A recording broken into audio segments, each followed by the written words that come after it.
折面茂子さん、当時37歳。爆心地から 8.7km の佐伯郡八幡村で閃光を見ました。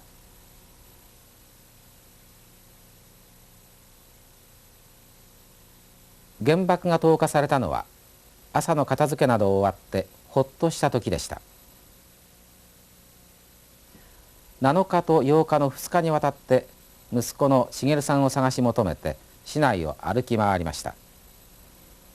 ようやく弁当箱と一緒に遺体を見つけました。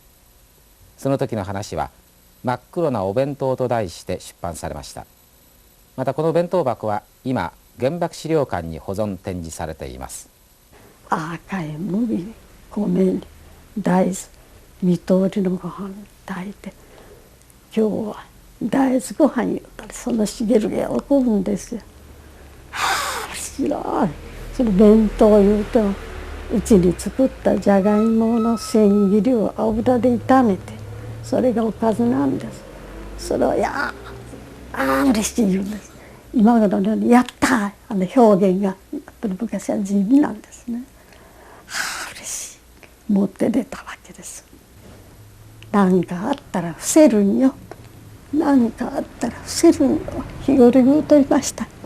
それでその時は嬉しいで弁当を持ってね、穴にしてこう向いて曲がるんですね。伏せるには分かっとる笑顔ですよ、分かっとる。その笑顔がね今でも嫌な思いが残ります。それが6日の朝でした。暑い時ですからね、子供小さい子にまで14ヶ月の子がおりましたので、それをおばあさんが見てくれたのを引き取って、そうしてここの2階から降りたところへ3畳の板の間でして、2階をちょっと開けときましたら風が降りるんです。その板の間こうしてこうして下ろしまして、それで子供に乳やった。そうして乳に飲んで腹いっぱいになったら私から離れて初歩きですよ。14ヶ月で初めてよしよしうっとっとうっとっという二端に分かれた時にピカドンだったんです。そうしてあれは転げて泣きますね。これが昔は細々の司会しておりました。これがガラス戸だった。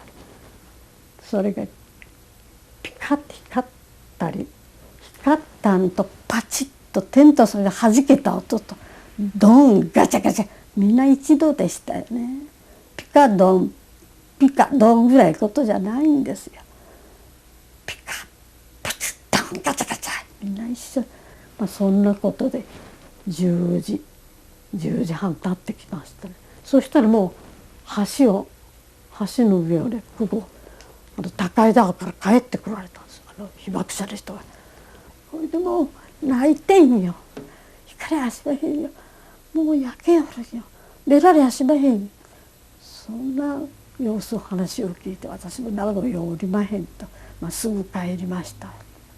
そうこうするうちになんですよ、茂のことは全然頭になかったら、どういうなんですかね、戻ってくるもんじゃ思い込んどったんです。そうしたところを今度お宅の坊ちゃんはね、お友達と45人であよだ州帰り寄っちゃったよ。安心しましたよね。そういうのとは生きとるんでばっかのもの、この必ず戻ってくるいうことが頭から離れるの、そういうことを言葉をもろうた安心しとりましたよ。そうしてそれからですよ、寝とってふっと目が覚めたんじゃないです。そこの角がね、自転車に乗って帰ってくるんですよ。こうしてこう曲がって「お母さん手が痛いよ」これさするんですよ。ここを「お母さん手が痛いよ」ってさすってスーッと消えたんです。おかしい夢のおかしいですよ。こっか下ないんですよ。スーッとないんですよ。それさするの目に見える。「お母さん手が痛いよ」言ってさすって消えたんです。今日は姉さんと連れてくで言って言いましたんで、弁当を作るご飯炊いて結びをして、リュックサック入れて水筒へ水を入れて、茂に飲ますための水を入れて、ぶち歩いてどこまで行きましてもね、全然取りつく島がないんです。どここそこれが茂るよ、皆同じような格好でね、腐ったんがあります。こうなったんがありますね。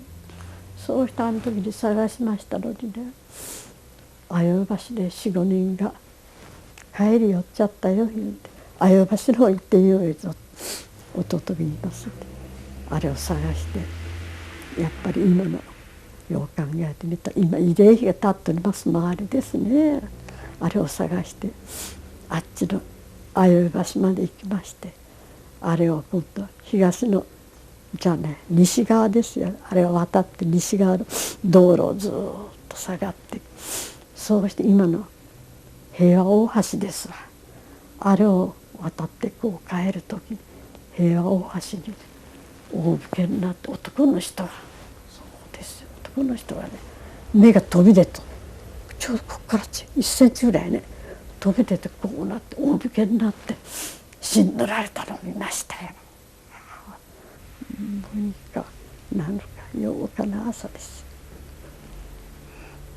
朝6時にね、裏へ「織面さん」声がのぞいて「ゆうべ社長さんの息子さんの探しに出たんです」遅うから仕事が済んでから。ところが織面と書いた防空頭巾と切れっ端と財布がね、よう目につくと歩く道路ほとり置いてあった。ほいでどうしたんか言うて、そこを兵隊さんが処理しよられた。いろんな世話する人がおいでたんで、ここにこう言うて折り目に書いたら集めたら、これはどうしたんか言うて見せたら、それはそこで今焼けよる言うて言われた。折り目言うたらめったない名前じゃけ、もしかお宅じゃないか思うて、ゆうべ来りゃええんじゃ、ゆうべは10時過ぎましたんで今朝来ました言うて来てくれちゃったんで6時でした。はあそうですか、その言葉がいただいたんで、他の島の古本さん行ってね、もう骨になっておりますが、ちょうど骨壺をいただきましてね、これよりもっと周りが大きいですね。あそこの店に売り寄っちゃったんで、骨壺にそれで風呂敷に巻いて、それでやっぱり水を持ってきました。弁当を下げてね、ところがひょっとこう目につきました。まあおかしなものでね、目につきましたのがね、この額とこの目の方、ここらがね、あの頃写真そのままなんですの。あら茂るあれじゃ言う、茂るこの額からこれがそのまんまですよ。姉さんあったいう名前が書いた弁当箱、私の詰めた弁当がそのまま。はあ、それを下げて戻ったような水を飲むための自分の水筒も弁当箱も弁当もみんなそのまま。それからこのカバンへかけとったバッグがあるんです。そのバッグも焼けてあります。焼けずり金は残っとる。その残ったもんだけを下げて戻ったような。そうして、神棚のほとりにね掃除してまとめて置いておきましたよ。まだお母さんってまだ母親が恋しがった時、辛かったと思うんです。ね